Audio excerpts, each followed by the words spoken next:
Okay, so since we are about to get started, go through the rundown that we always do.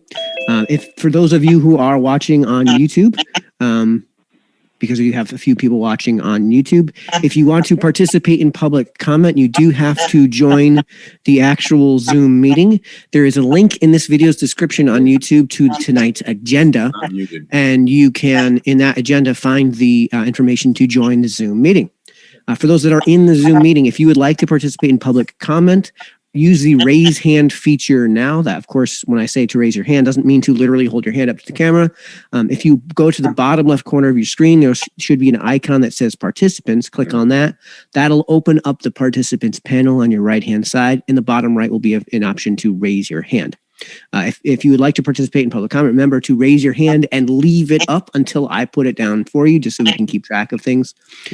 When the time comes for public comment, you'll be unmuted in the order that I see the hands go up. The opportunity to sign up for public comment closes hard we have a hard close for that sign up at 7 p.m. So remember to get those hands up if you would like to participate in public comment so I can get you on our list. And then at 7 o'clock, we'll start the meeting. And just as a reminder, everyone who's watching this on YouTube, it would be really helpful for you to also subscribe to the town's channel. If we can get to 1,000 subscribers in a town of 28,000, we can qualify for YouTube's AI-generated live captioning service on YouTube without having to ingest it from a third party. Pretty good.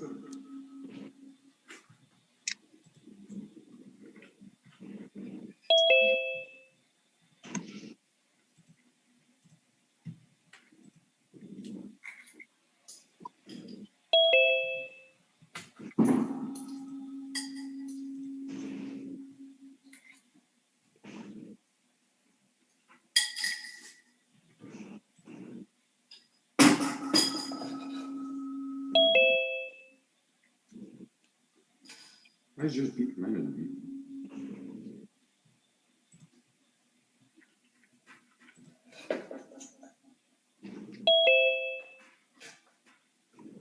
Look at that sausage in there.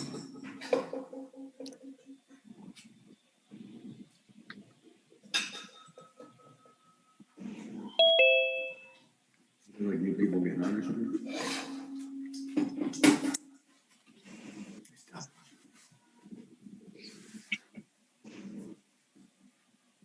Hi, Dave.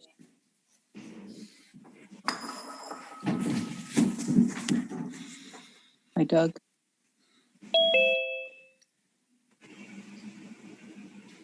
Hello, Mike. Hello. Oh, we got bad feedback from somebody. Mike? Yeah, I'm looking. I think it's coming. Chris has headphones on, so I don't think it's him. Mary Jane, say something real quick. Hey. Okay, it's not her. Doug, I'm going to send you an invite to unmute. Please say something real quick. I'm sure it's not him because he's muted, but. Hello. Okay. Try Mike Nahom. Nahom, could you say something real quick? No, I don't want to say anything. It's him. All right, let me go in a different room. Do you have headphones or earbuds or anything like that? All right. Well, while he's moving around, I'm going to mute him just briefly. Pete, could you please make me the host?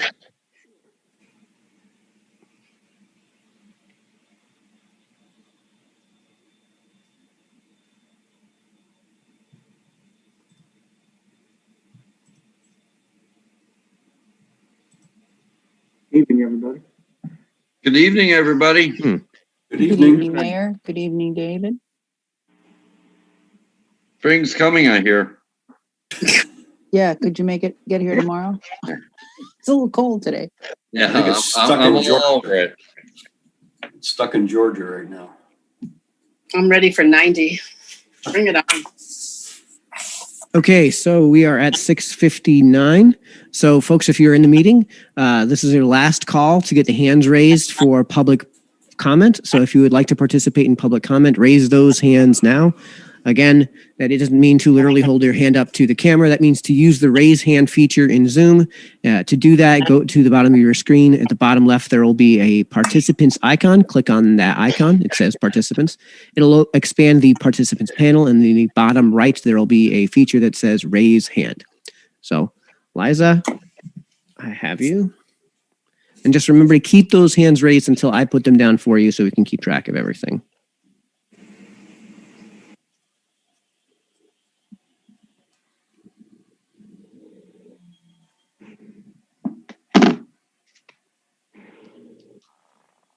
Hi, Stephanie.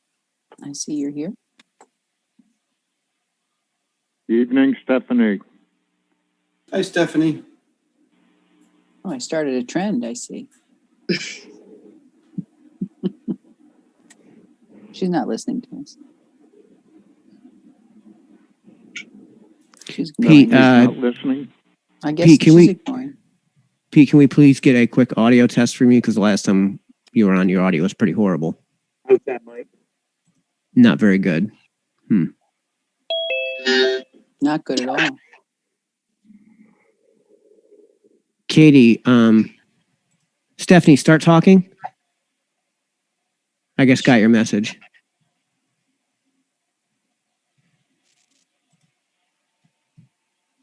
Mike, is this better? No, Stephanie, if you're talking right now, I can't hear you. Pete, not really. I think you're just going to have to speak. You're going to have to speak slowly and with clear dict. Gotcha. Yeah, you sound like you're muffled, Pete. Yeah, and your It feedback. sounds like he's coming like this or something. Even worse than that. Yeah.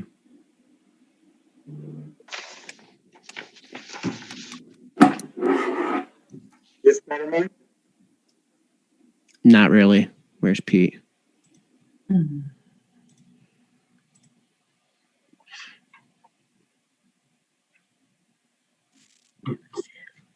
All right. Well, I guess from a technical standpoint, Pete, if we can't get your audio to be any good, I may have to have you just I don't know, Katie Francis be the ex officio if we can't hear you.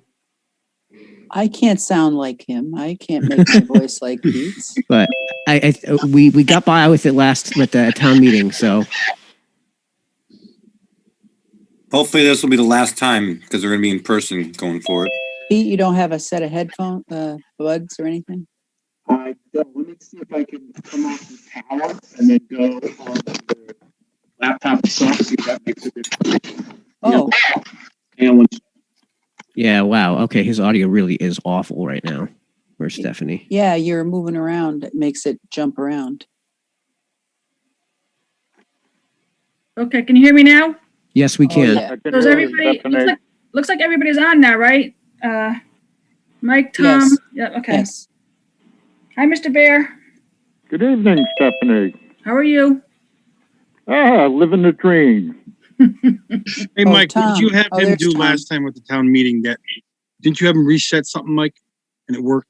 Okay, yeah. So Pete, in the bottom left, there's that mute icon, and there's a carrot next to that.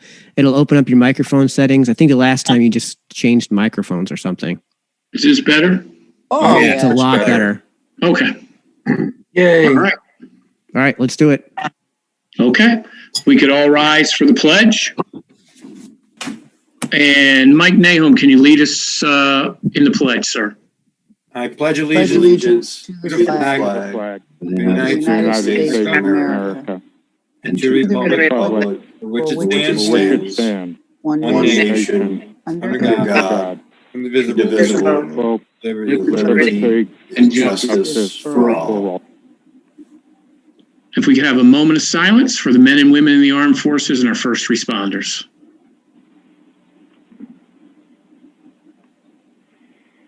Thank you. Mike, we can go to public participation. Yep. All right. The only one we have on our list today is Liza. So here's your invitation to unmute.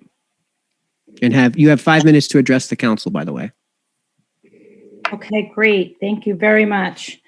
So I have to say, it was brought to my attention. I don't have any kids in the school anymore, but it was brought to my attention about pushing these shots. I'm not even going to call them a vaccine, these shots on children from age 12 to 15 now. And what concerns me is all the research I have been doing on it and personal stories I have heard about injuries and the lack of just the lack of information we have on the long-term, possible horrific things that I'm hearing. So, and I know that it's also been brought to my attention that someone had spoken with the health department already about this and was pretty much dismissed. I did send an email to both the superintendent and Miss Morrissey about this. I haven't heard back, so I figured coming on here would probably, at least it would be heard. So I'm going to start. So this information really needs to get out before you start pushing these shots. They should have been also, information should have been out there at these clinics because most people are not aware of the possible severe side effects, including death. They're not FDA approved. They have not finished the trials. People don't realize that they are part of the trial right now. And parents who have been so brainwashed by all these commercials and this propaganda that's put out there saying it's going to save lives. There is a 99.99% chance of survival for children. It is higher, you have a higher risk of dying in a car accident, having your child overdose on drugs or suicide than you do of this virus. And we are pushing this experimental drug on these kids. That is not proven. Now, did you know that vaccines are in a different category than other pharmaceuticals? They are called biologics, which means they are not studied for infertility and cancer-causing agents, which is horrifying to me. And that's what we're starting to hear. I have heard many times now from reputable sources, a fertility clinic out west, that they're seeing that people that were fertile before they got this shot are now infertile, men and women. Now, what is going to happen to our children who are not getting the choice? Their parents are making the choice for them. To me, this is scary. Do we risk infertility on our younger generation who have no say? The long-term effects are unknown at this point, but we do know what has happened in the animal trials from the last 20 years. So these shots have been studied, have been experimented for over 20 years, and they have yet been able to get past animal studies. So they've never been tested on humans until this point. The animal studies were skipped this time around, so we are the lab rats. Just in case you need a reminder, after the animals were given the shot, they were then exposed to a coronavirus or like virus, and all the animals died. And that is fact. You can look that up. Some of the side effects you need to know that you need to list on some sort of flyer for these parents to give them that informed consent. We must be giving informed consent. It is the law. And I will tell you that my kids are all fully vaccinated. And guess what? I was not fully informed over the years and felt bullied for certain shots that I did not researching now, I would not have done if I had the informed consent. Some of the side effects you need to list: anaphylaxis, Bell's palsy, heart attacks, which are happening to young people. A friend of the family's family member, 32 years old, young man, died the same day of his shot. Blood clots, thrombocytopenia, which is low platelets, seizures, severe flu-like illness, tremors, neurological issues, miscarriages, and death. There are many more side effects, and you can go to VAERS recording website to see for yourself. And just so you know, that just in case you'd like to know, that the total number of deaths as of right now, which was last week, which was over 3,500, a Harvard study showed that only about 1% of all vaccine side effects are reported. So you figure out what that true number is. And why when any other pharmaceutical hits 50 deaths, it's immediately taken off the market. Vaccines are in a whole different category. Ever since the the Childhood Vaccine Injury Act of 1986, pharmaceutical companies are not held liable for any injuries. Most parents do not know that. Another fact, that the inserts are blank on the Moderna and J&J. So if you go to a pharmacy and you're going to get a shot and you would like to see what the insert is and the ingredients and risks, they are blank. There is no way for you to get that insert to do your own research. To me, that is criminal. How many of you go to Consumer Reports and look things up for like appliances, cars, when your kids were little, baby strollers and car seats before you bought them, right? We are not researching pharmaceuticals, especially vaccines, and they're injected into our bodies. These pharmaceutical companies have a whole nother agenda, and it's not about healthcare, and they don't care about our children.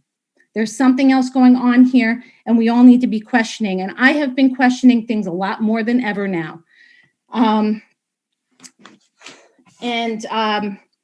mean, do you want to be responsible for these children to potentially be infertile or worse, death, because of this experimental shot that we're pushing on them when they have such a minute risk of even being hospitalized? And again, we are being bullied. And now that we are being bullied by our schools, my daughter is in college, and now they're saying it's mandatory for an experimental drug. This is emergency use only. And we should not be promoting this, especially without informed consent. So, and I also wanted to let you know. Liza, yes. if you could wrap it up, please. It's over 5 minutes. Thank you. Sorry about that. That's okay. Okay, so this by definition is not a vaccine. So I really think that we really need to stop pushing this on us. And if you are going to continue this, you really need to make sure you put a whole form out there, sheet that parents can sign saying they have been informed of the risks with this shot. Thank you. Liza, Thank you. sorry, Liza, can you give me your name and address, please? It's Liza Melendez, Melendez, and my address is 1 Hillcrest Drive in New Milford. Thank you. Thank you, Liza. Thank you, Thank Liza. you. Katie? Yes, thanks, Mayor. I just wanted to step out of the council mode for a minute to say thank you to Sean Emmons and his wonderful crew who were on the green last Saturday, digging holes, digging up roots to plant a new, really lovely elm tree at the northeast side of the green. And it's in honor of the New Milford residents who passed away due to COVID. But it wasn't an easy job, and the tree looks great. So I hope everybody drives by it. The plaque should be on there in a couple of weeks. And also, I wanted to thank all of the volunteers who have stepped up to help at the vaccination clinics that are being held, because without the volunteers, wouldn't be wouldn't be able to get the people in there to get their shots. So it's very appreciated, and some of them have been there since the very first one, and they're all wonderful. And I thank them every day, and I know that the community at large feels that way too. So just a big thank you online. Katie, what's your home address, please? Mine? Yes, please. 123 Candlewood Mountain Road. Thank in you. the town of New Milford, the greatest of all towns. That's in Connecticut. That's down in the USA. In the USA, right? That's it, Pete. Okay. Thank you, Mike. Katie, next. All right. I move to approve our consent agenda items 3A, B, and C. Second. Any discussion on the consent agenda? Yes, I'd just like to mention that item 3C is from a donation of $500 from a citizen who'd like to remain anonymous to the New Milford Police Department to be applied towards the cadet program. Okay. Any other discussion? All those in favor? Aye. Aye. Opposed? Any abstentions? Thank you. Mayor, your comments? If it's okay with the council, what I'd like to do, since we do have Liza still on the line after her public comments. I would like to take the mayor's comments after Dr. Levin and our health director, Lisa Morrissey, speak, if that's okay with everybody. Sure. Motion to revise the agenda. I don't know if I need to do that. Just Second. It's just Okay. rearranging. Yep. Thank you. Okay. Dr. Levin? 1 second, guys. Thank you, Mike. Good evening, Mayor, Council, and Liza. Thank you so much. I'm going to come to Liza's comments in a few seconds, if that's okay with you. But just to say that I've had a lot of very good comments on radio over the last few days, and I want you to understand that many of the questions that Liza has put in front of you and statements were those that many of the people around the nation have asked me on that radio show. It's the Jim Brunham show. And I did that specifically to counter the misinformation that people are unfortunately being given. So what I'm going to do, just if you don't mind, I'm going to start first of all by addressing the major issues that we ought to all know about. Then I will, at the end of that, take a few minutes, if it's okay, to talk directly to Liza and to everybody else who listened to those interesting comments. And Liza, thank you so much for bringing them up. First of all, let me just say that pertinent to that specific item, today Pfizer's vaccine was approved for children between the ages of 12 and 8 and 15. That means that there is coverage there. There was 2,260 children tested. It was proven to be 100% effective. There were no deaths. There were no major side effects whatsoever. And they're doing a similar set of trials now and looking to submit that for children aged 2 to 11. The goal is that all pediatrics, all children will have available drug which is safe, effective, and as I say, 100% effective as demonstrated. Now, where we see some real problems around the world, it's where people are not being vaccinated. Let me take you to 2 examples of that. In India, where there's a terribly troubling variant, it's called 617, we're estimating that there's probably close to 1 million dead by August. Right now, we're tracking 2 to 5 million people are being infected every day. And this is pretty dramatic. India failed completely to put in place any kind of public security, any kind of vaccination program of consequence. So we're seeing a catastrophe of an unimaginable kind. And this is children, adults, and all age groups are dying. So much so that in some area where they cremate, they're no longer able to cremate. Some of the families are actually just putting the bodies into the river. Very grim. The second example of that is in the Seychelles, small set of islands, beautiful islands, gorgeous for those who are ever lucky enough to go there. And I'm not one of them. I've seen the picture. It's supposed to be one of the most beautiful places in the world.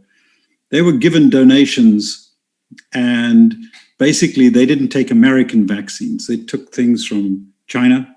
And basically what they're seeing is that those are ineffective, and they're not like the American vaccines, Moderna, Pfizer, J&J, which are proven to be effective, proven to be safe, and are demonstrated not to cause the kinds of problems that we're seeing there. But in the Seychelles, you're seeing a huge spike where fake vaccines are now actually having an impact. Now, with regard to, so let's now turn to the topics that were brought up. First of all, there is a absolutely exceptional resource for Liza and anybody who wants to read it. And Mayor, I'm happy if I can get it through the internet, I'll happily get it to you. Thank you. 250-page summary of all of the facts. They were assembled in the last year, and all of the papers published by Nature.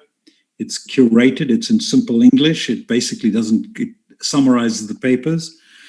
And what it shows is the growth in knowledge that we have about COVID during this period of time and the vaccines. What is quite clear from these papers is the following.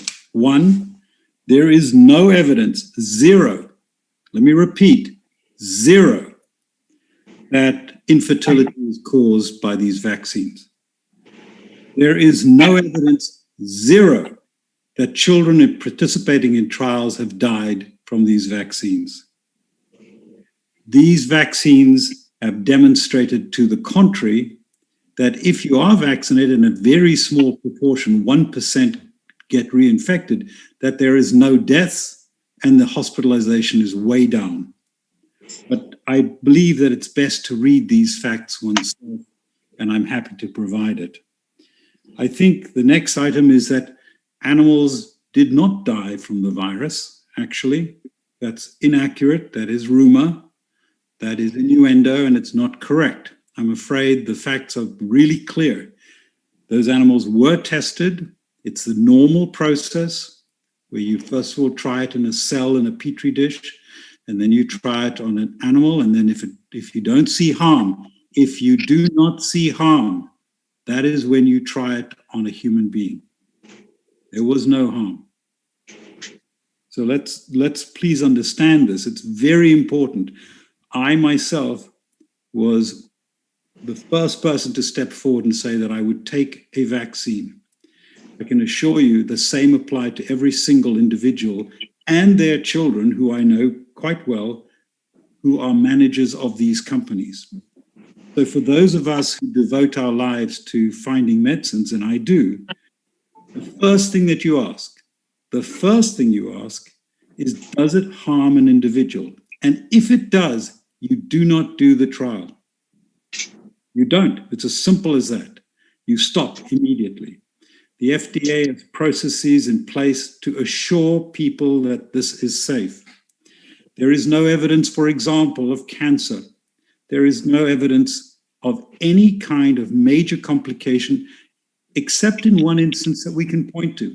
And you're quite right, Liza.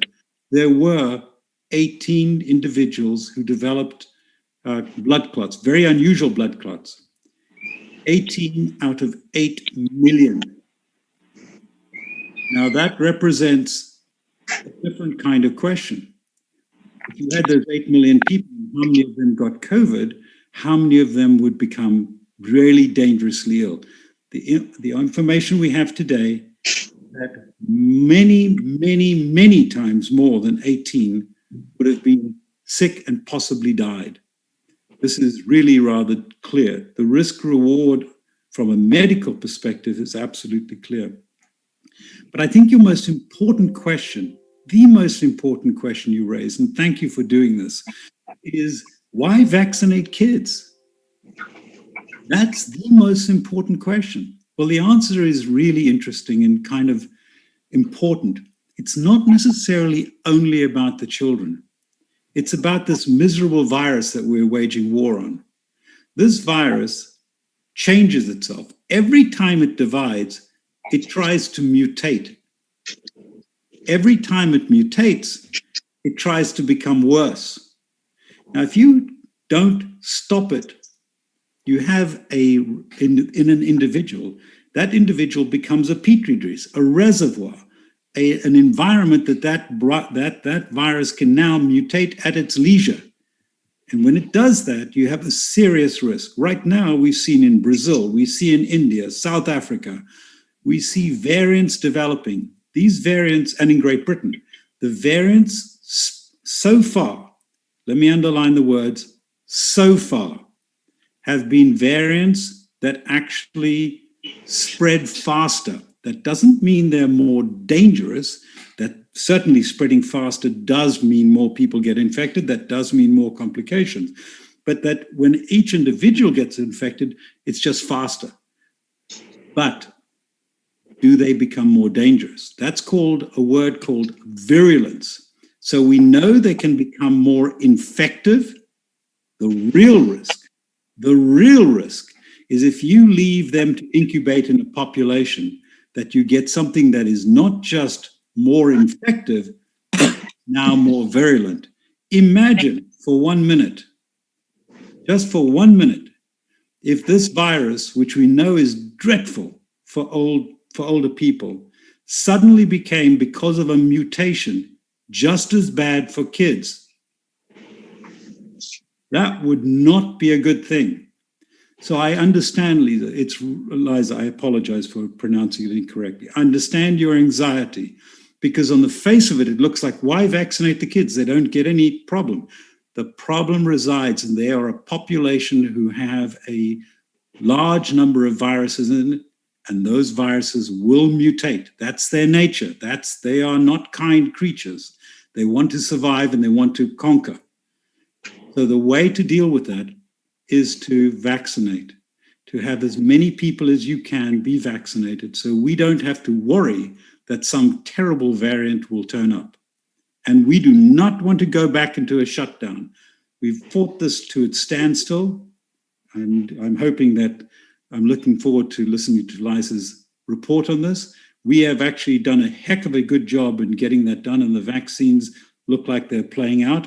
Here in the US, we have 34% who are fully vaccinated, 46% partially.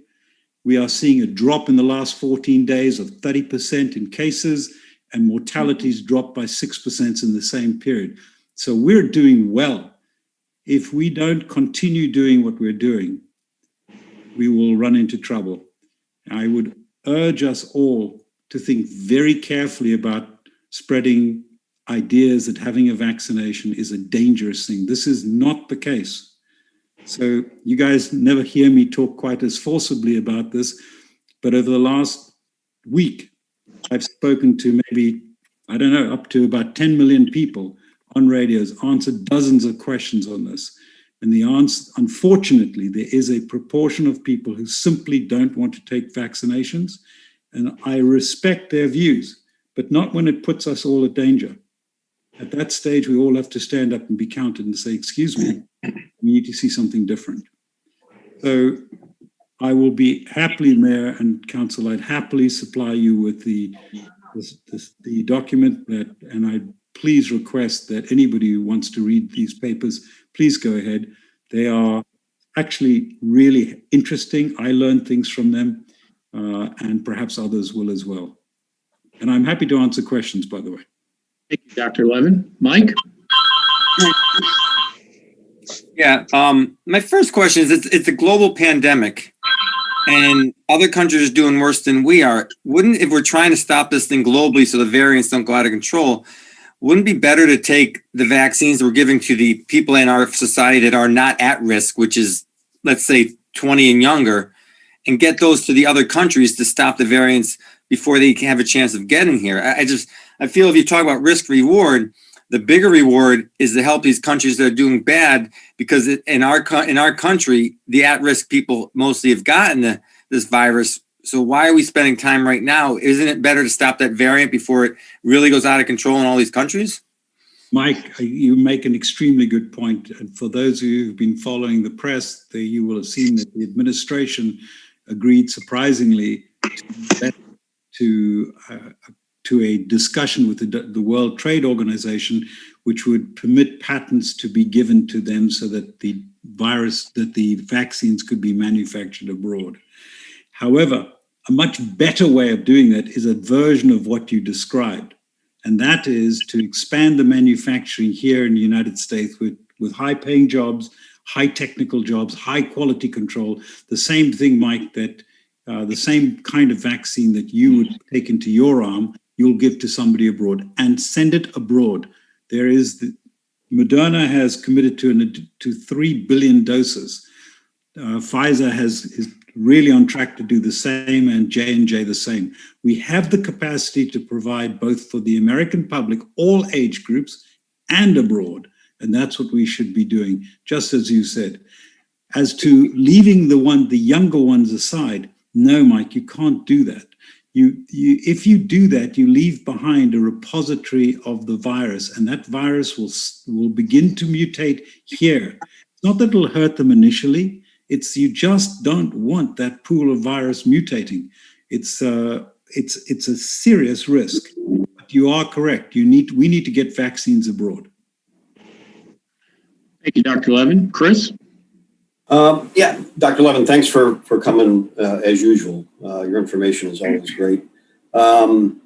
You mentioned in the beginning the size of the study group of children 12 to 15. Can you repeat that? I'm not sure I heard correctly. It's a relatively small one from my perspective. 2,260 age between 12 and 15, and it was 100% effective and no side effects whatsoever seen. Yeah, that strikes me as extremely small, almost not even statistically significant. I think the adult study groups were 30,000 or greater, if I'm not mistaken. That's correct, but there's now a body of evidence which encompasses millions of patients, and that actually is the way the FDA looks at it. If you've had millions of patients and they have shown the side effects that we've seen to date, plus this data, it justifies the move into the pediatric population. So I'm going to think about this like a parent and tell me how my thinking is wrong. So, and I understand the greater good rationale, but oftentimes when a parent, you've got a child, the greater good of my child might come before society. So I think it's impossible, and correct me if I'm wrong, that with the amount of testing we've done to really understand what the long-term effects could be, especially in children before they've hit puberty, taking a vaccine. So I think, there's a risk there on having the child take it. I understand there's a risk possibly on infections continuing and potentially a variant comes up that might be more, I think your word is virulent, on children, but that's anything from certain. So how do you, when you talk to a parent, for them to balance one risk over the other? Mike, I think you've put another very important point. Our children are the most important thing that matters, right? No ifs, ands, or buts about that. So the question you have to ask, and this is actually Liza was right, you do have to provide the information. Everybody has to see it. They have to make their own decisions at that moment with the best available information that we have. So I don't think that we can do anything other than provide the actual scientific evidence, and then people will make the decision. An example of bad information, let me give you a shot at this so you understand it. The kind of bad information was actually published in The Lancet in 1986. This is the original paper that said vaccines cause autism. And it was published it was published by the editor, Richard Horton. He published it because he felt it was going to sell more magazine, basically. And his editorial board said, don't publish it. He said, no, I overrule you, publish it. Took 15 years for him to retract that. The result was a bad rumor spread, and the result of that, people stopped taking measles, mumps, and rubella vaccination. Tens and tens of thousands of children did not get it because of this false rumor, and millions didn't get the vaccination, and tens of thousands became extraordinarily sick. Many died as a direct result of that. So I think that when you have data, sufficient data, you need to put it in front of parents, and you need to say to the parents, here, this is what we know today. We have now data on millions of patients. We have data on a few, but significant number of children, and the data appears very compelling. My recommendation in this one, Chris, is to do just as Liza said, show people the data, have them consulted. Don't try and hype it. Don't try and make it as something which is more than it is. But at this stage, I think we ought to be trusting in what the FDA has done. And we can see already that its judgment has proven right. We are knocking back the virus everywhere today. Okay, great, thank you. And one last question, a little bit off topic, but on the India variant, I noticed today WHO came out and called it a variant of concern or something like that. What does that mean? Yeah, they use that word. I read that myself, Chris. I know what it is. They are worried that it is spreading at a rate which is way, way, way beyond what people had expected. And that's the concern. The trouble with that, it's variant 617. variant 617 appears to have tremendous transmittability, infectivity. Okay, thank heavens it doesn't yet show that it is more virulent. And so it's falling into the same category as the South African variant, the British variant, the Brazilian variant. They're monitoring these all the time. Great. Thank you very much. Any other questions, Mike? Yeah, and just first a quick comment, which is kind of silly, is we're not allowed to call the virus the China virus, but we can call the variants the Indian, the South Africa, the Brazilian virus, but that's beside the point. Just the comment on VAERS and getting, people's side effects. My mother-in-law had blood clots, and my wife has been trying to get the symptoms, because it was fairly right after she got the vaccine, trying to get the symptoms onto the site. It's not an easy process, so you wonder how many people are actually doing the work to get those on there. It's just a pause, and I understand for the higher population, it's just a pause in my mind that we don't know. I mean, isn't there a reason why normally it takes longer to get full FDA approval for vaccines than the year that we have? And so it's just, that's my pause. And when I see people that don't have the issue that the elderly or the people, at-risk people have, just as Chris said, as a parent, it's just a comment. I'm just wondering what we're trying to accomplish. It's just, that's just my opinion. No, Mike, your opinion is very valuable. So number one, let me just say, if you're having difficulty with that site, can we chat off site, because the company ought to know that ASAP. Okay, yeah. That's important. But look, let's take a look at all of the long-term care facilities. You saw the absolutely devastating effect it was having on those patients and those people. They weren't patients, sorry, they were people. And they were just dying left, right, and center. And the real issue was the only thing that stopped that was isolating them, which was terrible for the elderly, and then vaccinating them, which has done a hugely good job. So look, what are we trying to accomplish in 1 year? You're trying to open the economy, get back to some kind of normalcy as fast as possible. You cannot do it with a pandemic. I'm not sure that I've seen a pandemic before, but boy, this one's been tough. And the vaccines were approved in a much just as you said, they were approved in a faster process. However, that process was pretty rigorous. And part of it was getting rid of all the bureaucracy that required duplication, triplication of things that you don't need to do. The consequences of that, actually, Mike, are quite far-reaching in the FDA. They are now looking very carefully as did they simply build up a bureaucracy which was not valuable or not necessary for the approval of drugs, and could we actually speed up the medicines and approval process? There's a lot of debate about this right now in discussion. So we may have learned something positive out of this rather than negative. No, I agree with that point. I mean, everyone's heard before this is people that had to go to Europe to get cancer treatment because they had no other choice and it wasn't available in the US because the FDA still had it stuck in approval. I'm more talking about the younger age group and the push for it. And I understand the variants, and I don't know enough because I don't have the background you have, but it's as far as getting in the elderly population, it did a great job. And now as we get just the younger populations are the ones that are left that need to get it. I as a parent, I'm not, my kids are older. I'm not in that same boat. As a parent, it seems like I'm not sure the risk reward is there, as Chris was pointing out. Mary Jane?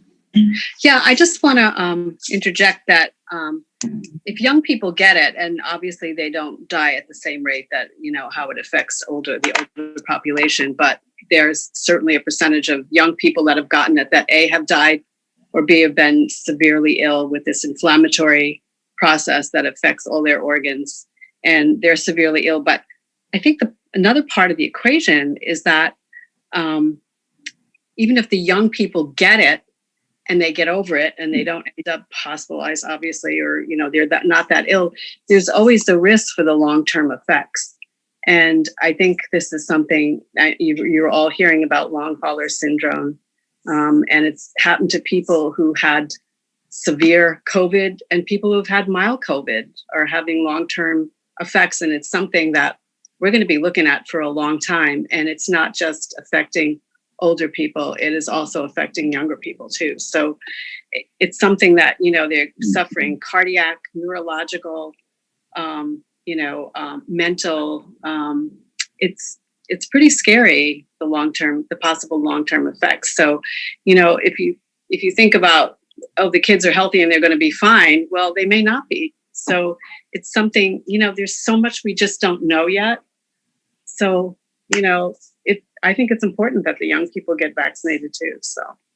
Well, I would just say, and I think you're right, Mary Jane, we don't know the long-term effects of the disease, but at the same time, we don't know the long-term effects of the vaccine either. So it's a gamble either way. Well, it's a gamble, but we have history, I think, on our side about vaccines. I mean, we've all been, There's never been an mRNA vaccine before. There hasn't been an mRNA, but, we've all had to take risks, like when the polio vaccine broke out, and, you take a risk every time you're getting a flu vaccine, right, or a shingle. Right. That's why I agree with you. But there's risk either way, and individuals need to educate themselves and decide which risk they view less. The problem with education yourself, there's, as Dr. Levin pointed out, there's so much information and misinformation out there. It's very difficult to weed through it and get to what you need to know. Yeah, very true. But that's why I think it's so important that people like Liza ask the question. Because if you don't ask the question, then you can't answer what people don't know. So Mike and Chris, and to me, this part of what the council and what we do, what you're doing is actually educating people. And I think that's critical, because you'll win by education at the end of the day. And, oh, by the way, you are right. This is a new type of vaccine. mRNA, I am hoping will become the new vaccine that we all take. The kinds we were using up to now, you have no idea. It's remarkable. It's an old virus, which doesn't have much harm. You basically knock it back and say that it's called an attenuated virus. And that is the old vaccine. Those were the things we all had. They worked, but there's a whole new generation of things that have come along now. Any other questions for Dr. Levin? And I see Liza had raised your hand. Liza, this now, after public participation, is just questions from the council to those that are presenting. If you'd like more information, please email at mayor@newmilford.org, and I'll make sure that the council gets any additional questions that you may have. With that being said, thank you, Dr. Levin, again, as always, for all of your information. We appreciate it. Thank you, Doctor. And Thanks, Dr. Levin. We'd like to have Lisa Morrissey, our health director, give us an update. Lisa? Thank you, everybody. Good evening, everyone. Thank you so much for having me part of the call this evening. I just wanted to address a few things. I know Dr. Levin, he did an amazing job really summing up a lot of the misinformation, as well as some of the questions that we do frequently get around COVID-19 vaccinations. But there were a couple of pieces that I wanted to address that I think that we should just spend another minute or two discussing. So I keep hearing that this is new technology that we're using, the mRNA technology, but it is not new. It's actually been widely used for decades in different treatments. So there was a lot of data on mRNA technology, particularly around fertility. Specifically, it's been in phase 1 and phase 2 trials in human vaccine and as well as in cancer research. So I wanted to highlight that because I keep hearing that one, but it has been around for a while. So that's one of the pieces. I think another one that I hear a lot is, people are very frequent to quote the morbidity rates and mortality rates for children with COVID-19. But one of the things that I think does not get highlighted is the hospitalization rates of children. So 1 in 3 children who are hospitalized with COVID-19 in the United States are admitted to the intensive care unit, which is very similar to the rate we see with adults. And what we have learned from the children who are hospitalized is that children who suffer from obesity or who are overweight are more likely to need hospitalization, and they're more likely to need invasive treatment. And that's particularly of interest to us here in New Milford and in Connecticut, since 29% of the children are overweight or obese, and 31% of kids between kindergarten and third grade are overweight or obese, and we're seeing similar numbers in our high school.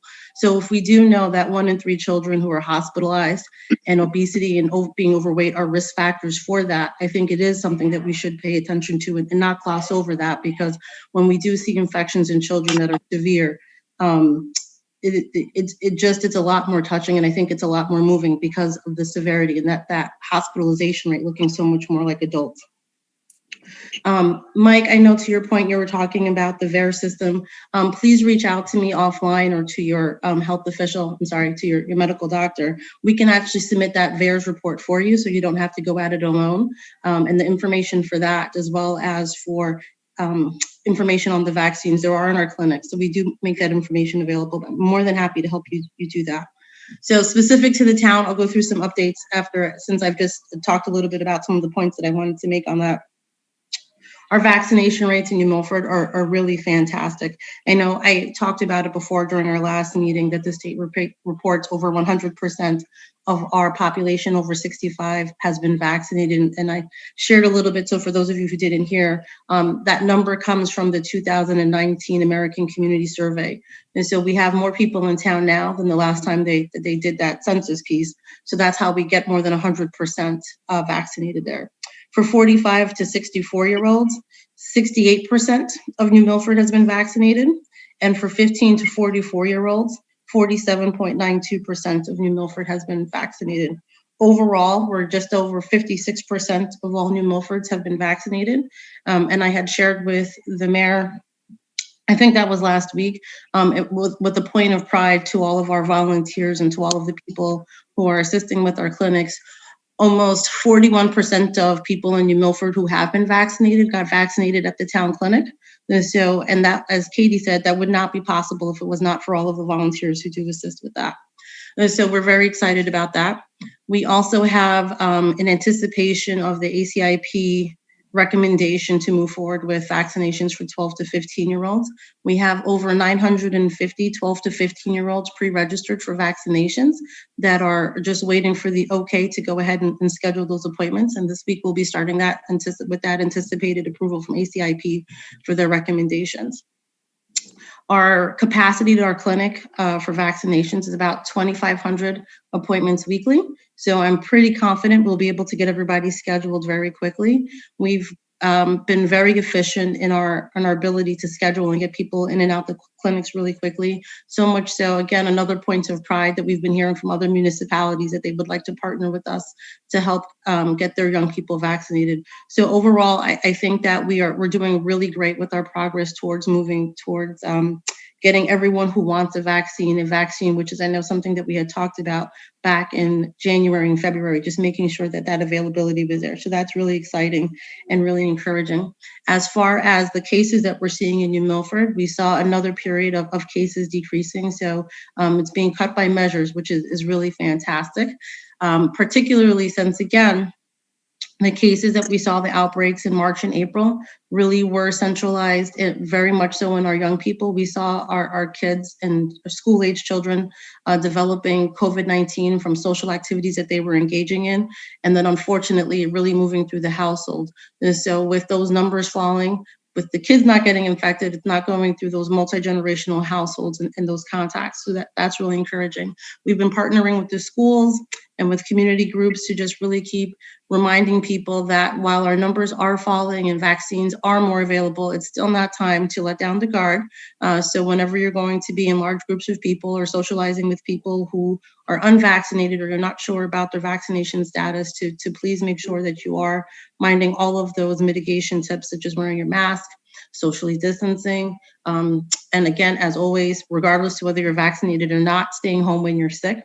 And so I want to thank everybody for all of the support, because without all of you, we wouldn't be able to be in a position where our numbers for COVID-19 keep falling and so many people are getting vaccinated. Thank you. Thank you, Lisa. Any questions for Lisa? Chris? Hey, Lisa, thanks for jumping on tonight. So I thought I'd open up the issue. I know there was an issue recently with the New Milford High School prom and some kids that had to quarantine. And I know the ultimate decision lied with the superintendent, but I think from what I read, you were part of the team, or at least someone that she discussed the potential. And do you want to just talk about how that went and what your thoughts on that are? He's muted.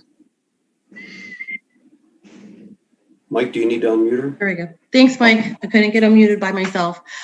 Yeah, so I'm happy to address that. So yes, the health department, myself in particular, we are part of the team that helps advise the school district on their COVID-19 policies. And what the question came down to really what centralized around changing the quarantine period that the school had been using. So the school district opted to use a 10-day quarantine, which was one of the options that the CDC recommended back in 2020. It's been in use almost for the entire school year. I think it was probably late fall, early 2020 that they had switched over to that.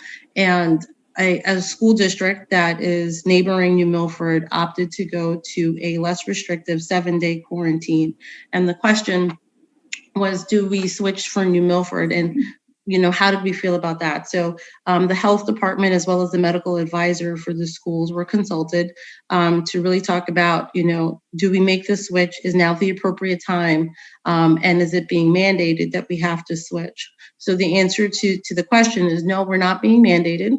The CDC still does recommend a 14-day quarantine period as the gold standard, but they do offer the two other options for a 10-day and a 7-day with a test options if a business, an individual, or a school district would like to elect to do so.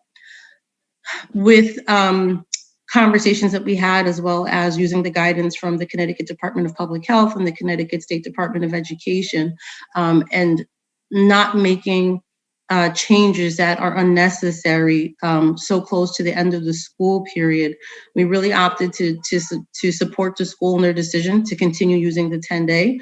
And I think that it really is important for me to again highlight, and I know you guys are probably tired of me hearing me say this, is that we just had several major outbreaks in town that really involved people between the ages of 5 and 17, particularly people who would be prom eligible age groups, if you will.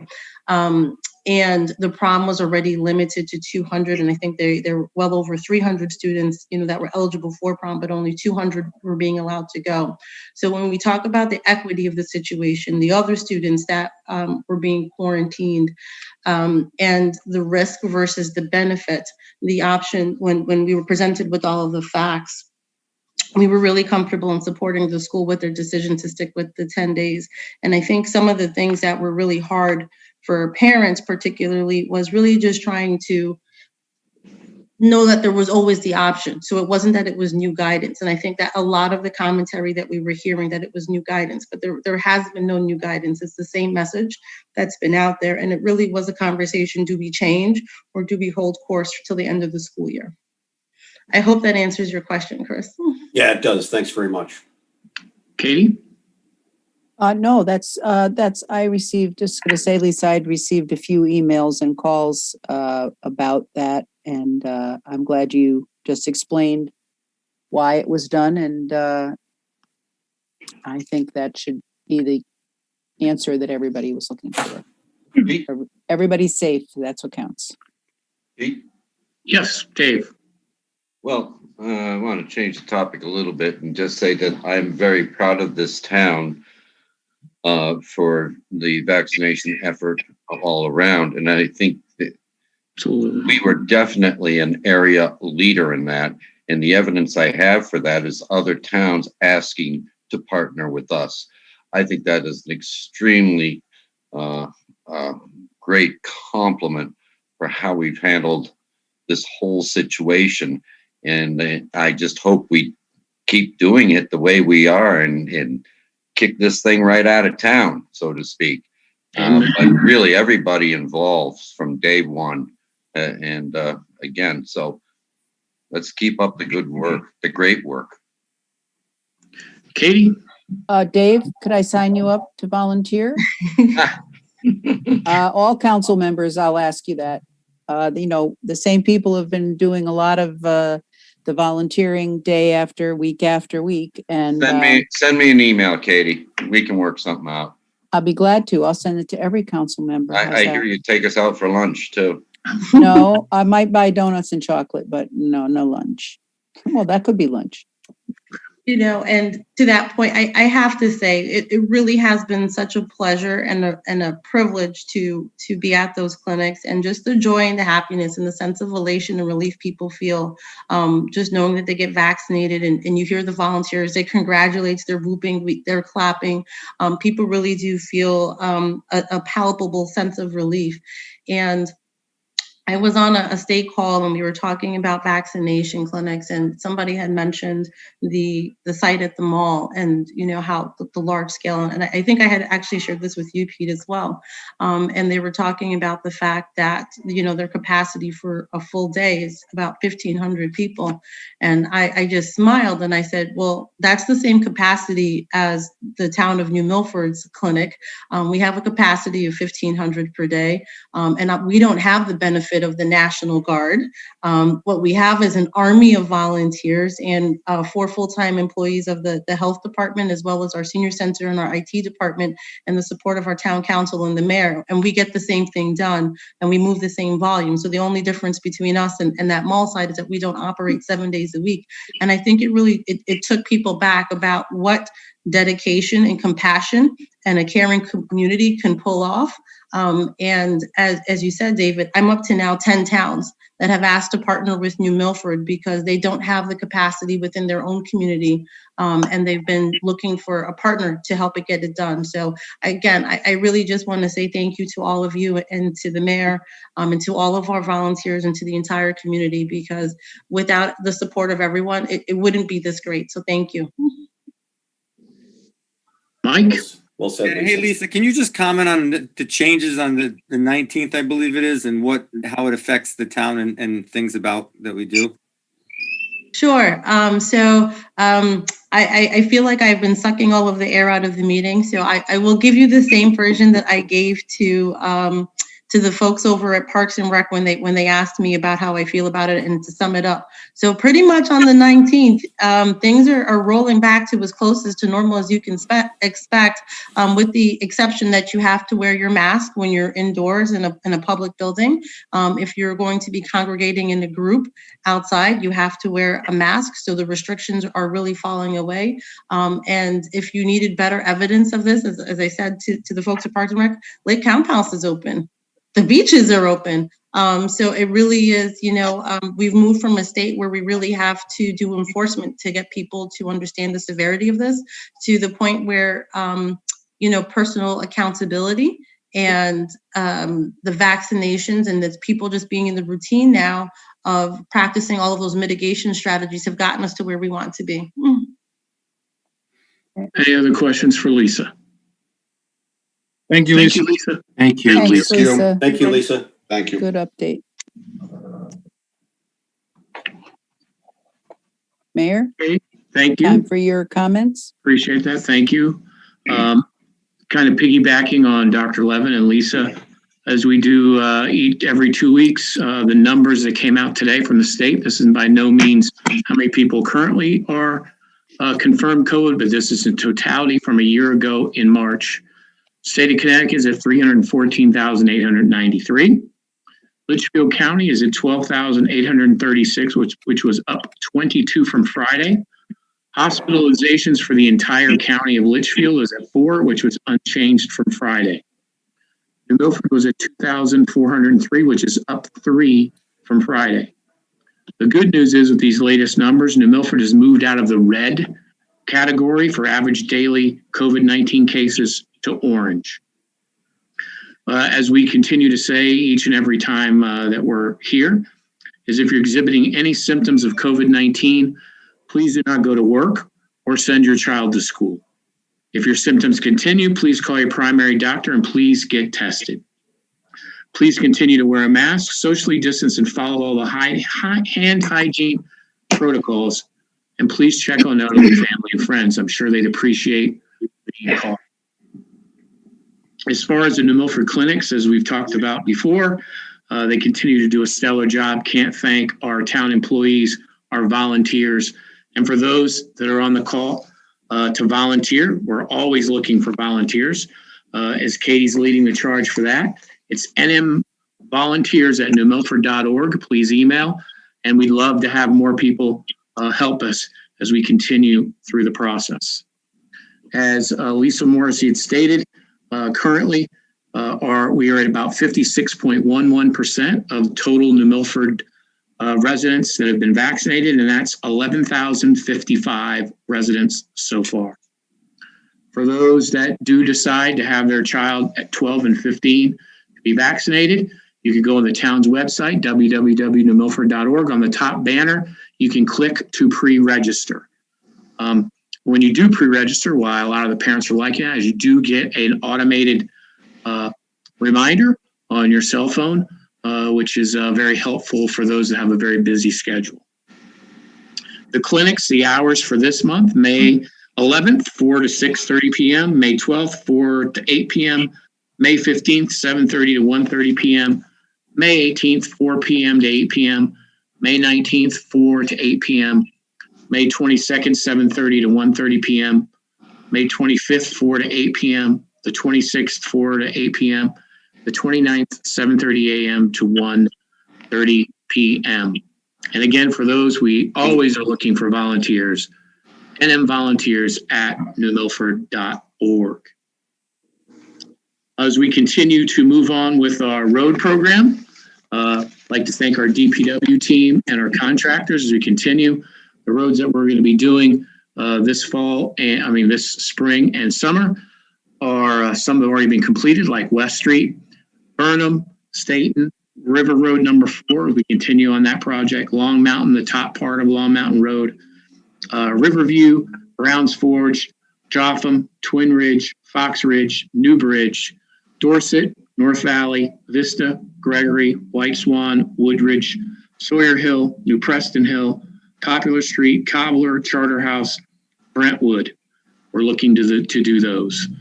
This is what we're doing is mill and pave and reconstruction.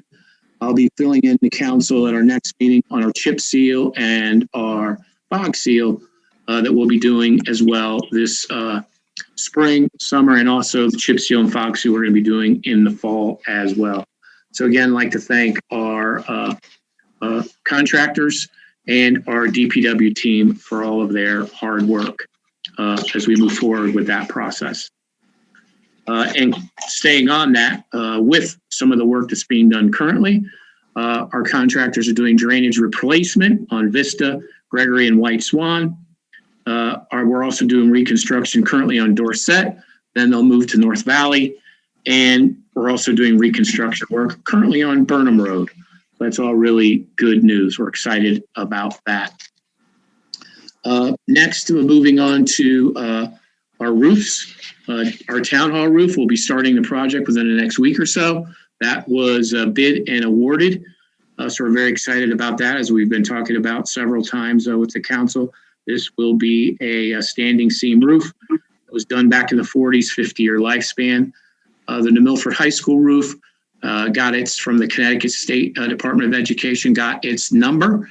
So we're excited that will be going out to bid with Dean Petroselli, our architect on record, is working with Valerie Douglas, our purchasing authority, to come up with the bid specs, which will then be sending out. It's about a 4 to 6 week process. Then the vendor will be chosen, and we're looking at a summertime project to get that underway. So we're very excited about that. That too will be a standing seam roof, which will be at some point in time solar compliant if it's chosen to add solar to the roof area. So we're extremely excited about that opportunity as well. Also like to thank the New Milford Youth Agency's video program, as they did a nice podcast. So it was great talking with them. And what was really great was we have they started a first Student of the Month award, and that first one was given to Annabelle Colonna. So we're very excited to Annabelle. Congratulations on being the first Youth Agency Student of the Month. Also, as a reminder to everybody, our budget process now is going to be in the hands of our public. with a referendum, which will be on May 18th. All polling places will be open from 8 a.m. to 6 p.m. or to 6 a.m. to 8 p.m. All the polling places, and also you have the availability to get an absentee ballot. Please give the town clerk a call at 860-355-6020, or you can email Noreen and her team at town_clerk@newmilford.org for more information at that as well. Also, we continue on with the Riverwalk Phase 2. For those that haven't seen it, the sidewalk is being put in place. It goes up Patriots Way with the cleaning of Patriots Way and reformation for that. We're actually going to be doing some paving starting tomorrow on that project. We're very excited about that. After that is done, then Phase 3, which will be putting down the crushed, I believe it's crushed stone that will be in the Native Meadows area. So then you'll have actual connectivity from Native Meadows over the bridge into the current Riverwalk, up Patriots Way into the downtown. So we're finding that extra connectivity, which is what we've all been looking to do. So we'll be giving an update to the council on that as well as we go through with that.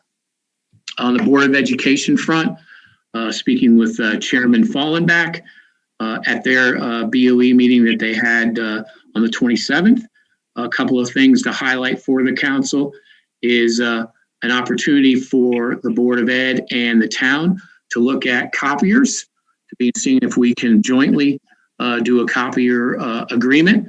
Should be a savings for both the town and the Board of Education. So we're looking at that. Also looking at other 5-year capital plan issues that could be dovetailed within one another. We're looking to do that and to see how we can do that in the most cost-effective way for the taxpayer by jointly doing things. NV5, which presented to you, the council, on our energy program for capital investment, will be presenting to the board at a special meeting, and I'll keep the council apprised when that is happening as well. As far as graduation for the high school, the administration will be throwing a picnic for the seniors at Harrybrook Park on May 27th with a rain date of June 3rd. And that's a collaborative effort with the PTO and the high school administration. So that's going to be great for our seniors this year, where they'll have an opportunity to have a wonderful picnic. Also, they are going to have a senior trip, and that will be to Six Flags in New England, which will take place on the 28th, and that's pending Massachusetts approval due to COVID. And also thank you to the Milford grad party, as their grad party is going to be a quasi this year. So they're going to have the park to themselves, be a great time for them to enjoy themselves and their class. So thank you to the grad party and that committee for all the wonderful things that they do for our kids. And it's a big, huge endeavor. And it also provides a very safe environment for our youngsters when they are graduating. It's a safe alternate opportunity. As far as Park and Rec, they completed the new walkway at the kayak port, which is right off of the Riverwalk on the Housatonic. So that looks beautiful. It's also better than what it was prior, where there was a lot of people dragging mud into their cars, where we were concerned with safety. So we were able to do that. So we thank the Park and Rec team for that. Also, the maintainers have put in and completed repairs on the boat slip docks and loading dock at Lendeming Park. So we're excited for that. They're also going to be working with their contractor to do a replacement project at Clatter Valley Barn. That'll be starting in the next couple of weeks. It's window work and whatnot. They held their fishing derby, which was very popular. They had about 30 kids at Lendeming. So thank you to the Park and Rec team for that. Also, the Park and Rec is planning a family fun day. That's going to be from 11 a.m. to 2 p.m. this Saturday. There's going to be food vendors, ice cream vendors, create a castle. There's going to be some axe throwing, archery, hiking. There'll be music. If you want any more information, please feel free to contact Park and Rec at 860-355-6050. And Dan Calhoun and his team are going to have a walkthrough on the Sega Meadows piece, where we're going to be putting crushed stone for a walk for strollers, bikes, people. That's happening on May 14th. We'll have more information for you guys at the next meeting. The softball league, I believe, starts tonight, I believe it is. So we're excited for all the teams, both the men's and the women's league, and good luck to them on that. As we've talked about before, with the COVID rules easing, we are going to have our Memorial Day parade this year. We're very excited about that. And our 4th of July fireworks, which will be on the night of July 3rd. And our special sponsor for that is the New Milford Hospital, which will be celebrating their 100th anniversary. Thank you, Katie. Thank you, Hey, Mayor. Pete, Thank you, Mayor. do you want to just give an update on the water situation in downtown?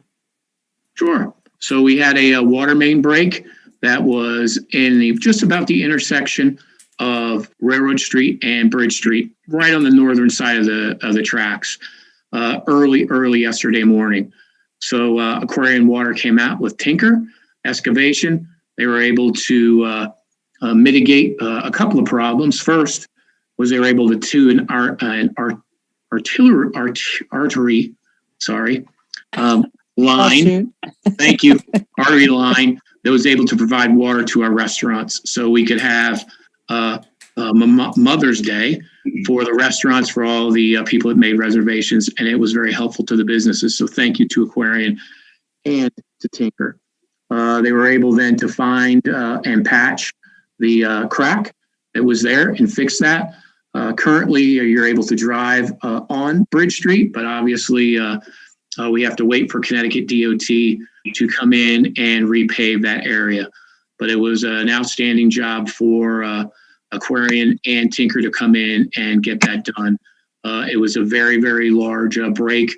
It was strong enough to actually upheave the pavement. I was there watching it with Aquarian and Tinker, and with all that volume pressure water that was coming out, it definitely buckled that asphalt. So they did a wonderful job. Thank you to all of them and their hard work. Thank you. Okay. We'll move on to item 7. Move to approve a road closure request on 7A, which would be requested by the Bank Street Investments to close for their summer concert block party, Bank Street, on the following dates: June 17th, July 15th, and August 13th of this year from 3 p.m. till 9 a.m.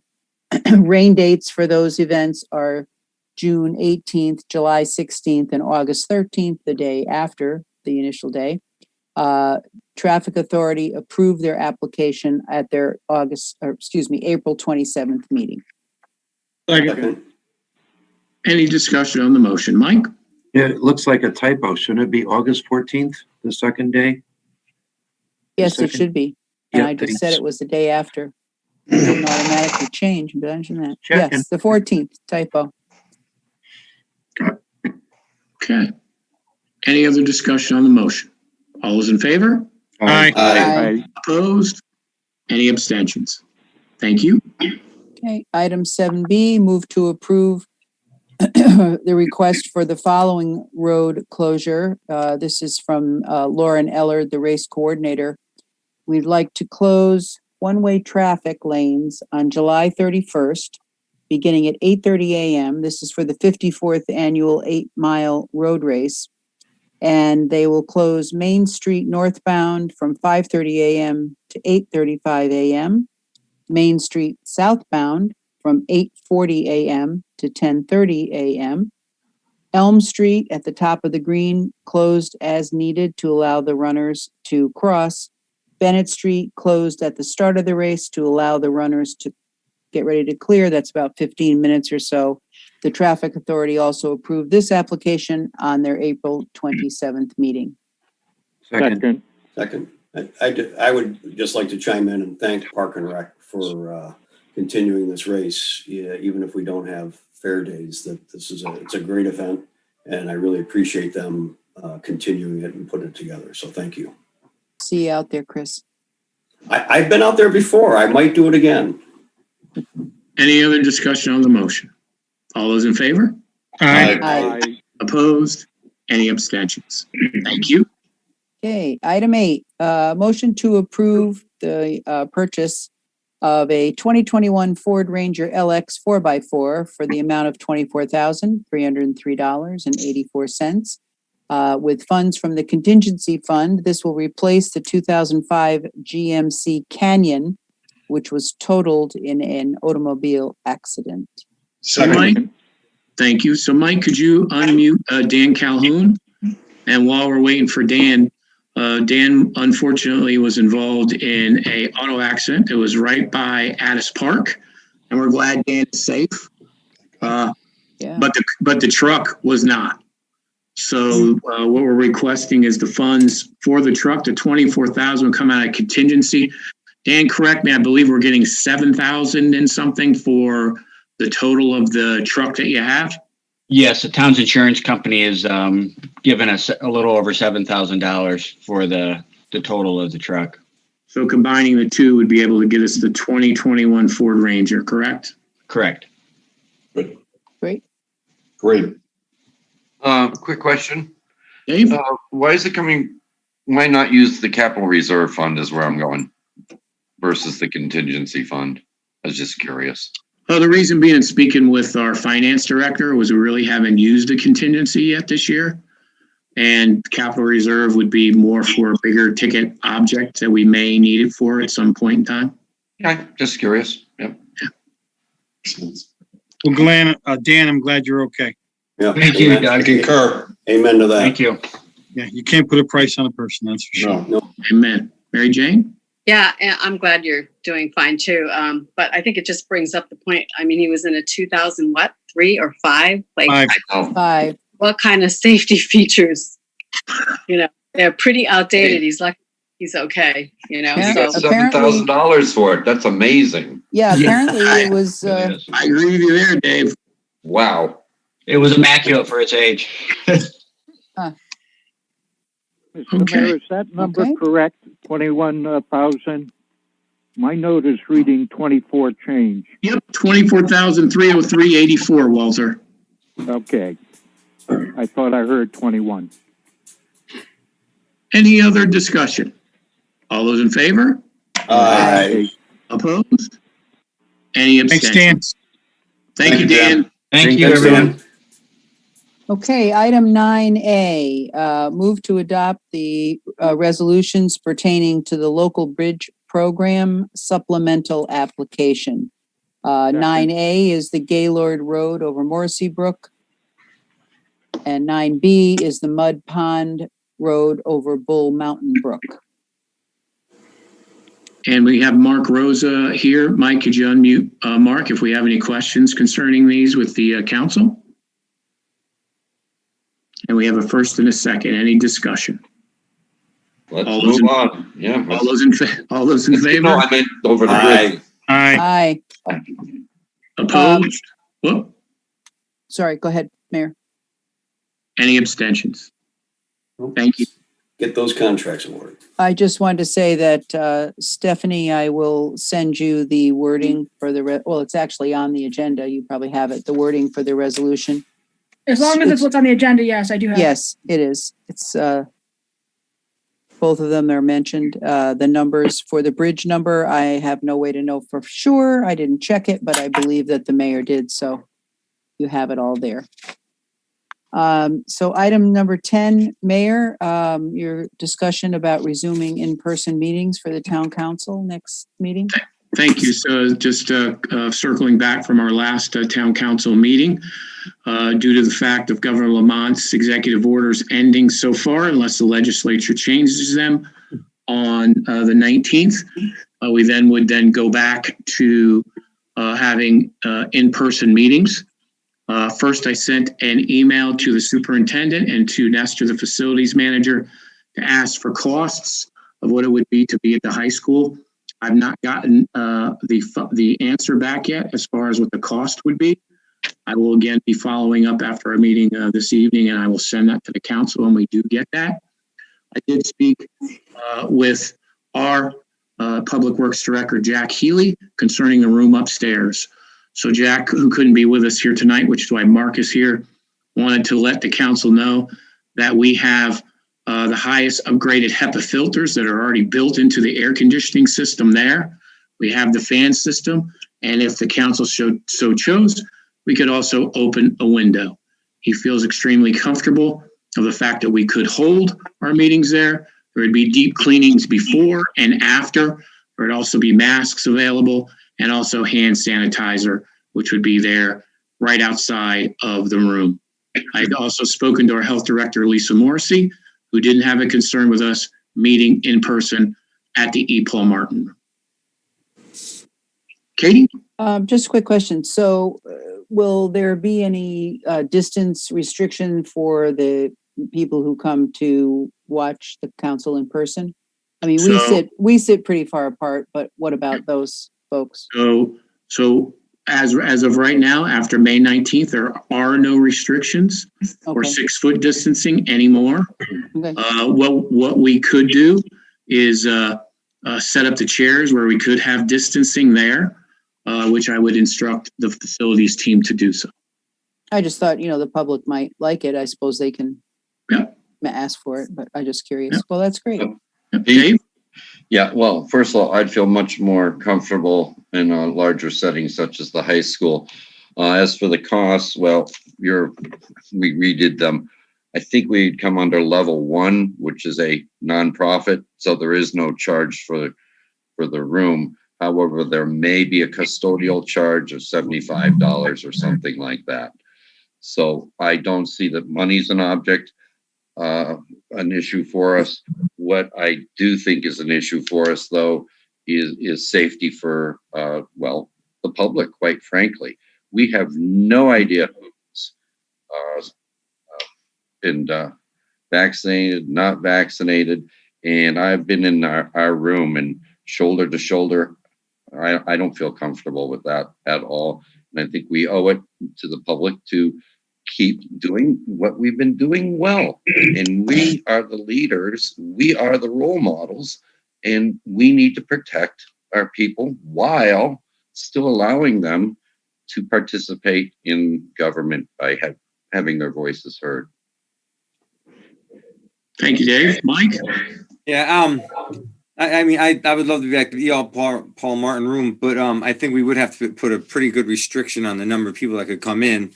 I mean, I don't know if there's any major items on the agenda coming up that's going to cause a lot of people to come visit us, but if there is, we do probably need to put some restriction on the number of people that can come in. We won't be able to do that, right, Mayor? I'm double checking with Randy. I don't know if Randy's on the line. Randy, there you are. Could we unmute Randy? Mike? I sent Randy his invitation. He's on the phone right now, so. Yeah. Okay, thanks, Mike. Yes, after May 20th, the executive orders have expired. Unless the legislature decides to extend them, then as far as legally goes, unless the governor comes up with a mask mandate, then there's no need to take those precautions legally.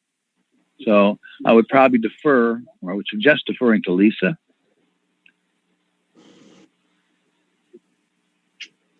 And then also just real quick for edification as well, because David mentioned the high school. One of the things also is the infrastructure of their Wi-Fi system there. They've had some difficulties over there, some of their meetings as well, for the stability of the infrastructure. So I know that's something that we would have to be looking at to do that. We have Sarah Noble School as well. We have various other buildings that have very, very large rooms, much larger than the E. Paul Martin room. So I will follow up again with the superintendent and with the board to then see if there is another opportunity and how that would work. Doug? So Pete, I guess my question is, obviously the mandate or to open up on May 19th. So we're going by all the guidelines. We've done it for months now. Now it's opened up. So the steps that we're taking have always been proper. So correct. Lisa says it's okay, and the governor says it's okay. Then obviously we all have different feelings about how we feel safe, but we're going by the guidelines. We're not going by opinions and how we feel. Correct? Correct. Mm-hmm. Okay. So I guess exactly. So my second question is to you, if we follow all those guidelines and we do it in any area deemed where we want to do it, it shouldn't be any venue, it should be the venue that we're always going to, correct? My opinion would be we should have it in Equal. Right. So my question to you, I guess to Pete and maybe Randy is, how does this vote work? Is it typical to where it's 5-4 and it passes, or does it have to be unanimous to where we're going to do this? It's not a vote. It's not a vote. No, as far as venue goes, it's an administrative act. So you don't have to vote on that. The venue is set by the mayor, essentially. Okay. So if Pete sets it and somebody doesn't feel like they need to be there, then what happens then? And they don't go. Sure. I mean, don't forget, after May 20th, the executive orders expire.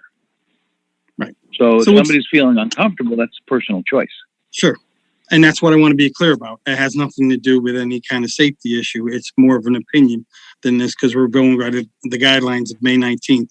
So it's more of an opinion than it is a guideline. Correct, Randy? Katie? Correct. Thank you. As far as I'm concerned, unless the legislature tells me otherwise, right, then my advice is that the executive orders don't exist. Thank you. Mayor, just a couple questions just for the public and for us as well. When we're inside, do we still need to wear a mask? And absolutely. Yes. Okay. So a mask is needed.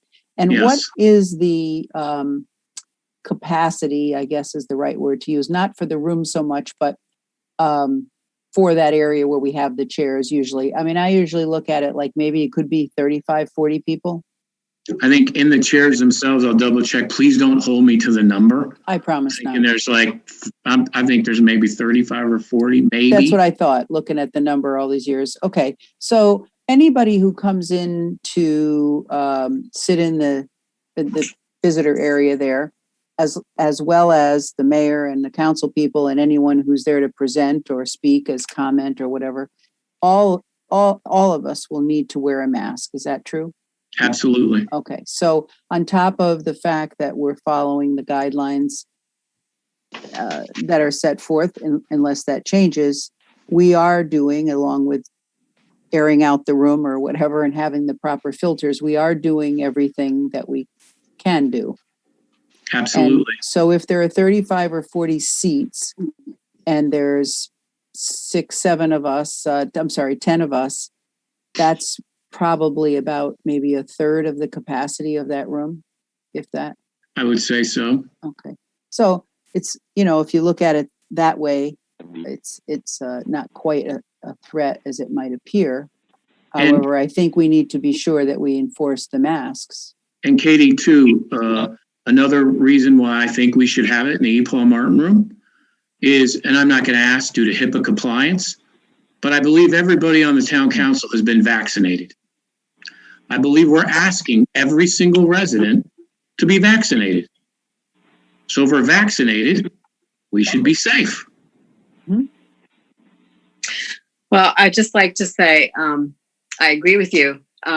My concern, and this is a concern I've had all along, is that because we just don't know exactly how long the vaccine is going to be effective, that, as we get into like September, October, and the vaccine is potentially wearing off, I think we may have to come back and rethink this. If people are going to be having to get booster shots and, their immunity is going to be decreasing, that could be a cause for concern.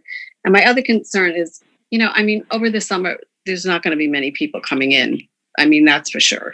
But I do worry about the meetings where we're packed in there, where people are lined up double along the walls. I think it's going to be a concern.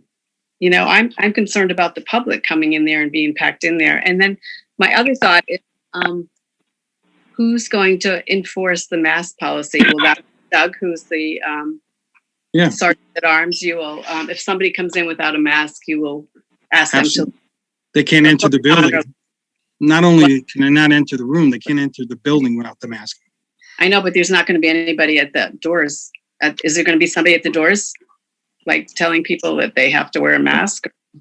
Well, I'm sure there will be some literature put up around town council, around town hall that Pete will probably have facilities. There already is, right in the front doors. Right. And that doesn't mean wearing your mask halfway down your face. Right. You know, come on. But I'm And sure. maybe you should have a box of masks outside the door. We will have masks there. I'll donate them.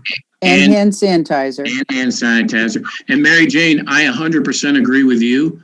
I believe when we get towards August, towards September, because if it's going to be a 6-month booster, then our first responders are going to be the first ones because they were in January, right? Mm-hmm. February. So I agree with you. We would need to revisit this to see if we would go back to remote, and this would give Randy plenty of time to see what we could do as a town if in fact the governor doesn't do an executive order, if we have some workaround to be able to do something remotely when it would be coming to the booster. So I agree with you there, 100%. And I just have one more question about the age of the ventilation system. Do we know? I can get you the age of that from Jack. I'll make sure he emails that to the council tomorrow. But he was very definitive on, he felt that this was going to be very safe for us. It's the filter that really, I mean, we learned this in the library construction. It's the filter that really determines what we would be concerned about. And if we have the proper HEPA filter, that HEPA appreciates the HEPA, then we should be okay. I mean, So what I'm hearing is that we're going to go to the Paulie Martin room from the next meeting to, let's say, September 1st, and then that first meeting in September, make sure that we're okay, and then go from there. Is that the gist? Correct. I also would also say if we know that something that is going to be very contentious, that we would look to see if we could team up with the Board of Ed and move it to another facility if we know it's going to be something that is going to pack in a lot of people. If that's that's the case, I'm good with it, Pete. Thanks, Mike. And Pete, I don't have any problem stopping in, and we'll go over a plan, and I can direct people as they come in to where they see. So we can go over that before the meeting. Awesome. Katie? just one last question. So the 19th, as Randy said, the 20th, everything expires. So the 19th is what the governor is saying. We have our budget vote on the 18th, correct? Mm-hmm. So we will be making sure that people don't get too carried away and throw their masks away before they go to vote. We will be asking. The budget vote's inside. That doesn't even, this budget vote's inside. People have to wear a mask anyway. So I don't know why. But there's still going to be certain, I don't know exactly off the top of my head, the restrictions for restriction voting will be exactly the way they are now. You wear a mask. Well, okay, that's, I was asking the mayor that just to be sure that all of our polling places are aware and that they are kept safe as well. Those are volunteers that are sitting there. Right. Absolutely. And speaking to the voter registrars, John and Marcel, they're very attuned to that, and they're going to make sure that, everyone is adherent, and we have hand sanitizer available there, and there will be mask wearing. Right. Great. Thank you, Mayor. Walter? Motion to adjourn, Mr. Mayor. Second. Any other discussion? All those in favor? Aye. Opposed? Any abstentions? Thank you, everybody. Thank you, Walter, guys. we'll see you in 2 weeks. Have a good Everybody in night. 2 weeks. Indeed. Stay safe. Right. Bye-bye. Have a good evening, guys. Good night now. Thank you. Good night. Bye-bye.